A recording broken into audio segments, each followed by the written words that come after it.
Edwin. I'm one of the interns as well. I'm here to talk to you guys about MI complications following today's cardio theme. So we begin with a case. We start off with a 65-year-old male presenting to the ED, plasma-constricted hypertension, hyperlipidemia, diabetes, coming on with acute onset of stabbing left-sided chest pain, radius of the left arm, associated diaphoresis, shortness of breath, numbness and tingling. His vitals are also present for hypertension as well as some tachycardia. And we get an initial EKG as seen here. And looking at this, it's suggestive of infralateral STEMI. You have some horizontal ST depressions in V1 to V3, as well as some ST elevation 2, 3, and AVF. And so obviously seeing this EKG, we don't want to call a code heart. We call it or code H, depending on where you are. We do everything we're supposed to in the ED. We give him oxygen, we give him aspirin, call cardiology, get him ready, transferred out. And then we do everything and we're all happy patting ourselves on the back. However, 1 week later, the patient shows up again, looking a little bit like this. He returns to the ED, this time complaining of a sudden severe onset of dyspnea. He's borderline hypotensive, tachypnic, using his accessory muscles to breathe, and appears generally a little bit unwell. And so we get to thinking, what really is on the differential for post-MI complication? And I'll start off with a general overview. There's a lot of things to consider in a post-MI patient in terms of the complications that they can present with. You want to consider things like re-infarction, mechanical issues such as rupture, post-MI pericarditis as well, and other things like hemorrhage, arrhythmias, and heart failure. The good thing is that nowadays, with the PCI being so successful in most cases, the amount of the incidence of the complications has dropped dramatically, as seen here in this figure. And most of these post-MI complications will actually be rarely seen, but it's still important to definitely know. And one of the biggest things in helping kind of differentiate your patient that's coming in after an MI is the timeline. And with the timeline, usually it helps to stratify kind of which one of these pathologies is first on your differential. Someone presenting with an acute MI, usually within the first few hours, is really going to be worried about arrhythmias, specifically ventricular arrhythmias, such as VFib, as those are sometimes the sudden cause of death in a lot of these patients. And within the first few days, you also want to consider stroke or just general cardiogenic shock that these patients go into. However, after 3 days and within the first week or week and a half, that's when you want to start thinking more of the mechanical issues, like thinking about papillary muscle rupture, ventricular septal rupture, left ventricular free wall rupture, and we're going to go into a little bit more detail. And then 2 weeks or a little bit farther on, you can also start thinking about the post-MI pericarditis, also known as stressful syndrome.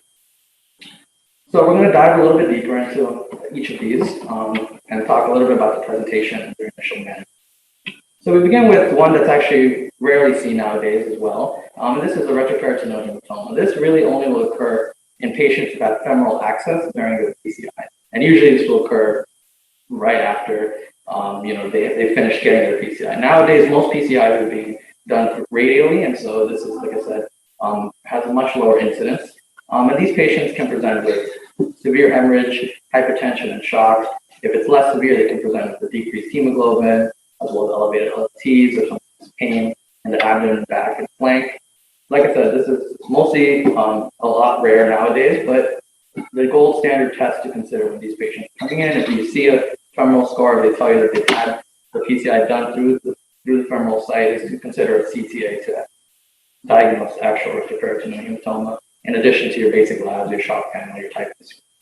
If the patients are hemodynamically unstable presenting to you, you definitely want to consider resus with transfusions, consider mesh transfusion protocol, reversal of any anticoagulants they're on, and the definitive management for this will be interventional radiology. Then we talk about re-infarction. So this often occurs in the setting of in-stent thrombosis.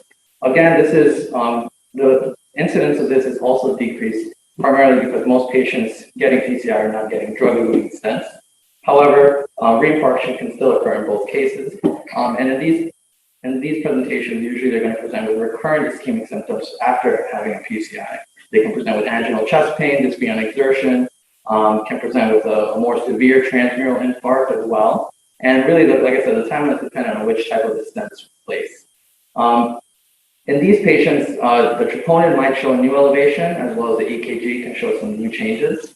And an echo that you do can show some new wall motion abnormalities. But it is important to know that sometimes after PCI, you might still get an elevated troponin or some slight EKG changes that might be normal following PCI.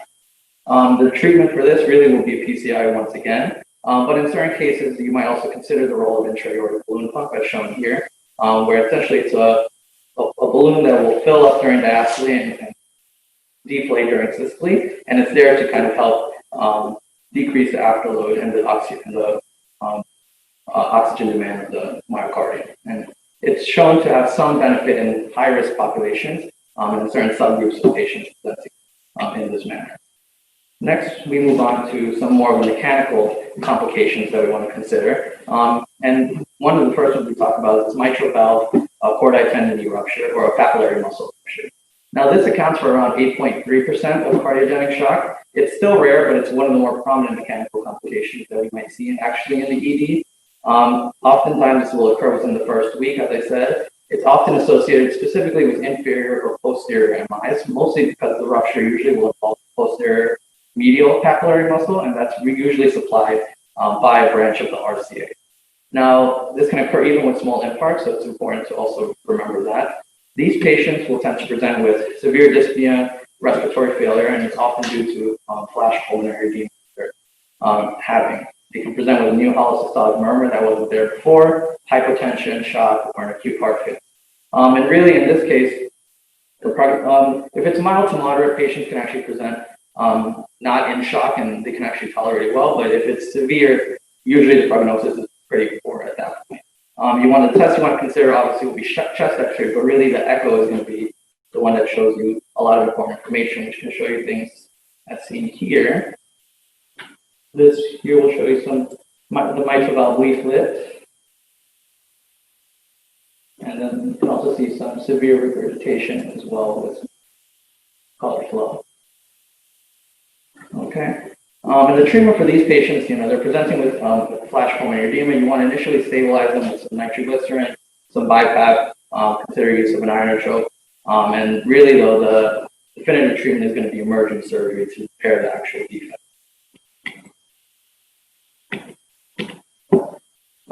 Similarly, a ventricular septal rupture can also occur. These are often in the setting of large anterior infarcts, since the septum is mostly supplied by the LAD. And in this case, these are a lot more rare. The incidence is more like 0.17% compared to that of mitral Chordae Tendineae rupture. But these patients will present very similar to a papillary muscle rupture as well. They can have sudden hemodynamic deterioration. They can have dyspnea with pulmonary edema, depending on how much of a left to right shunt there is present. They can have recurrent chest pain, and you can also have a polysystolic harsh murmur that you can hear. Once again, the echo will be, a really important test to do on these patients because they'll be able to actually show you the defect, actually show you blood going through the defect to see images. There you can see blood flow across the ventricles, and then here's a good image of the actual defect present. Okay, and these patients, once again, if they're presenting to you hypertensive, then you can consider giving them something like nitro that will help decrease the afterload. However, if they are hypotensive, you want to be a little careful about giving them this. Consider maybe some ionotropic agents or some vasopressors. Intra-aortic balloon pumps also are considered in these patients, but once again, surgery is going to be really what's important. These patients, the prognosis usually is always fatal if it's not repaired, and the prognosis is still pretty poor, up to 87% mortality if they present with shock. Then we talk about ventricular free wall rupture. This, once again, is really rare. It can be seen within the first 5 days up to the first 2 weeks after an MI. And this is usually seen with a large single vessel transmural infarct, or if there's late or incomplete reperfusion for some reason. In these cases, patients can present suddenly, and if they do present suddenly, usually it will be your CCT patient that will come in as a code. And really, it's important in those patients to just use your history to help kind of guide this diagnosis. If you know that they've had a MI within the last 2 weeks and they're suddenly in severe tamponade or PEA, consider this as one of the things on your differential. If it's subacute or incomplete, they can present with recurrent chest pain, vomiting, and some hemodynamic instability as well. Now, the risk factors for this, most, like I said, it's important. It's a large infarct size or a big single vessel disease, and it's important to keep this in mind. On the echo, you might actually see also what's called a pseudoaneurysm. And the pseudoaneurysm is essentially a contained rupture of the left ventricle that still will require initial stabilization and surgical repair. In these patients, EKGs might show recurrent ST elevations. Like I said, you might see a pericardial effusion with tamponade, which KJ spoke about a little bit how we manage that. If it is tamponade, then we want to follow what she said. Consider pericarditis as a bridge to surgery window with hemodynamic resuscitation associated with it. And like I said, the prognosis for this as well is pretty fatality rate of around 75 to 90%. The next few complications or arrhythmias that we're going to talk about. This is actually one of the most common complications that you would see after post-MI.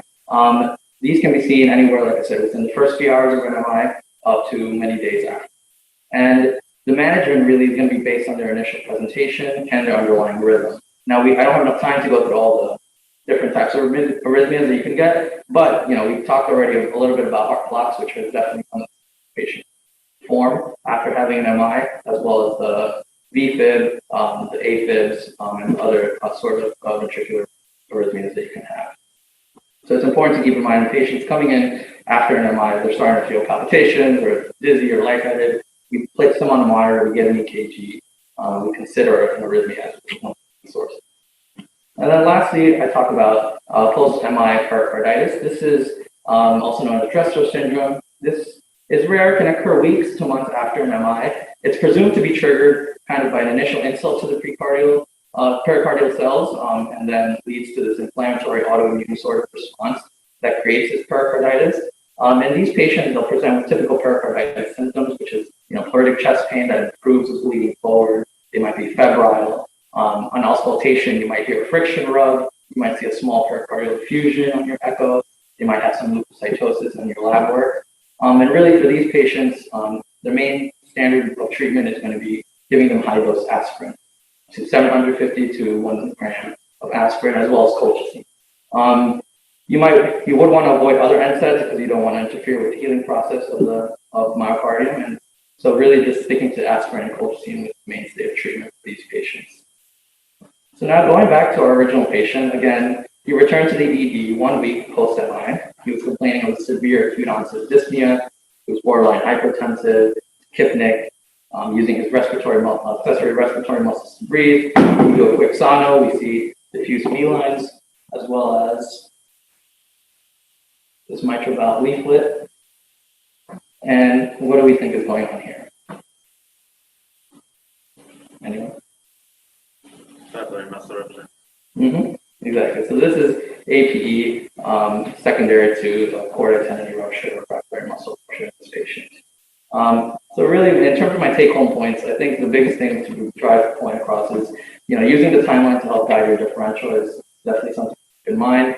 If they're showing up within the first the week or so afterwards, you want to consider the mechanical complications. If they're hemodynamically unstable, definitely also it's important to initially stabilize them, but then also know that most of these patients will require surgery if it is a mechanical complication. So getting cardiology and CT surgery on board early is the best mode, and as well as considering transfer as well.